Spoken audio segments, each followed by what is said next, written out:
Welcome back to Fantasy Football by Committee, powered by Flurry Sports. It can be tough to win a fantasy league on your own, but at FFBC, we will work together to bring home the hardware. Hosted by Zach Bruner and the rest of the Flurry Sports crew, we will give top-level analysis, answer your questions, and, well, go off on other tangents. That was after I tried to get ChatGPT to admit that 9/11 was an inside job, but it stood firm.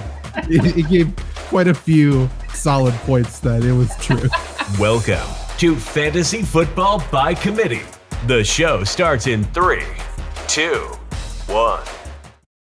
Teams on bye: Browns, Chargers, Seattle, and Tampa. So we got Deshaun Watson, Justin Herbert, Geno Smith, and Baker Mayfield all on bye. For the waiver wire article on flurrysports.org, I'm not writing it. Hunter is. He usually does a pretty good job. We look at players owned in under 60% of fantasy leagues, so that's what I'll talk about right now. And one guy who's still owned in under 60%, I don't know why, but Jared Goff. I think you can pick up Jared Goff and play him. He plays the Panthers this week. Panthers corners can't get picked on. The only downside to Jared Goff is that the Lions love to run it in the red zone. So maybe less of a touchdown upside, but especially if you're a Jameson Williams believer, and Jameson Williams very clearly is a deep threat, a big play guy. So, which is something the Lions really kind of are missing right now. So that could be a big boost to the Jared Goff fantasy value anyways, but regardless, bye week fill in Jared Goff is a great pick for you.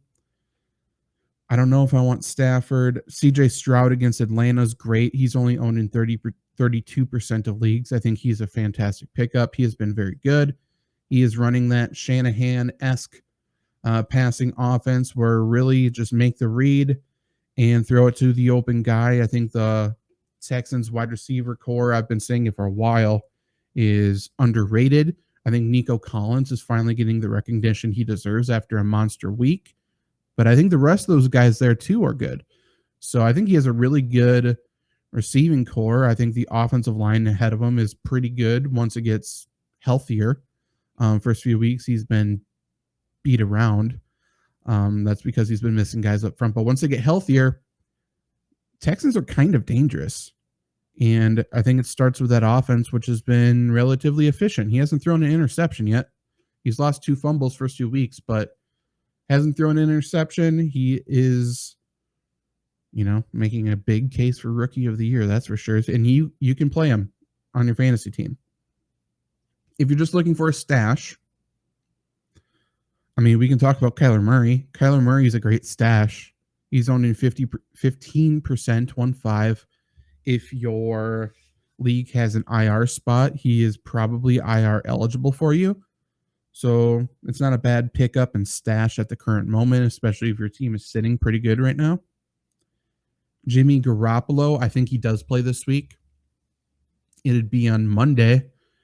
And, hopefully we get more news throughout the week, right? Hopefully you don't have to make that decision Sunday, not knowing Jimmy Garoppolo's status, but I do think there's a pretty strong chance he plays. I feel like he was making pretty good progress last week in concussion protocol, so I think he plays on Monday night.